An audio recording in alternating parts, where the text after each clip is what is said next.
நடிகர் தனுஷ் அண்ட் நடிகை மிர்னால் தாக்கூர் கூடிய சீக்கிரமா திருமணம் பண்ணிக்க போறதா சொல்லி திருமண நாளும் சில லீக்கான இமேஜஸும் சோசியல் மீடியாவுல வைரல் ஆயிட்டு இருக்கு.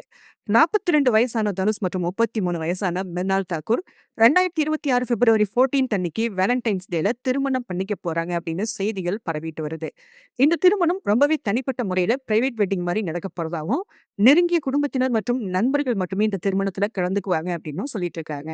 தனுஷ் மற்றும் மிர்னால் தாக்கூர் ரிலேஷன்ஷிப் பற்றி பரவ ஆரம்பிச்சது மும்பைல இருந்துதான். சன் ஆப் சர்தார் 2 படத்துடைய ஸ்பெஷல் ஷோவுக்கு தனுஷ் போயிருந்த பிறந்துதான் எல்லாமே ஸ்டார்ட் ஆயிருக்கு. தனுஷும் மிர்னாலும் ஒன்னா கைகோத்துட்டு நடந்த வீடியோ சோசியல் மீடியாவுல வைரல் ஆச்சு. இந்த நிகழ்வுல 2 பேரும் நெருக்கமா பேசிட்டு இருந்த காட்சிகளும் வந்திருந்துச்சு. அப்போ இருந்துதான் தனுஷ் மிர்னால் ரிலேஷன்ஷிப்ல இருக்காங்க அப்படின்னு பாலிவுட் முழுக்க செய்திகள் வெளியாச்சு. இந்த செய்திகளுக்கு மேலும் வலு சேர்க்கிற மாதிரி தான் தனுஷுடைய தேரி இஸ்க் மே படத்துடைய சக்சஸ் மீட் பார்ட்டில மிர்னால் தாக்கூர் கலந்துட்டு இருந்தாங்க. அந்த படத்துல அவங்க நடிக்கல அப்படின்னாலும் பார்ட்டில அவங்க கலந்துகிட்டது பல செய்திகள் மூலமா சந்தேகங்களை ஏற்படுத்திட்டு இருந்துச்சு. இது மட்டும் இல்லாம தனுஷுடைய 2 சகோதரிகளும் மிர்னால் தாக்கூரை இன்ஸ்டாகிராம்ல ஃபாலோ பண்ணிட்டு இருக்காங்க.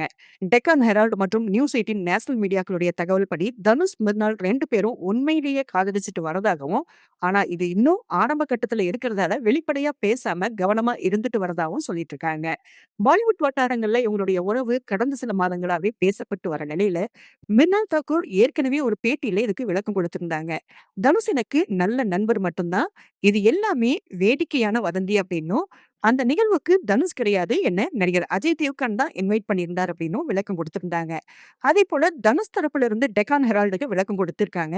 இந்த செய்தி முற்றிலும் ஆதாரமற்றது. தற்போது பரவிட்டு வர போலி செய்திகளை இக்னோர் பண்ணுங்க அப்படின்னு ரசிகர்கள் கிட்ட ரிக்வெஸ்ட் பண்ணியிருக்காங்க.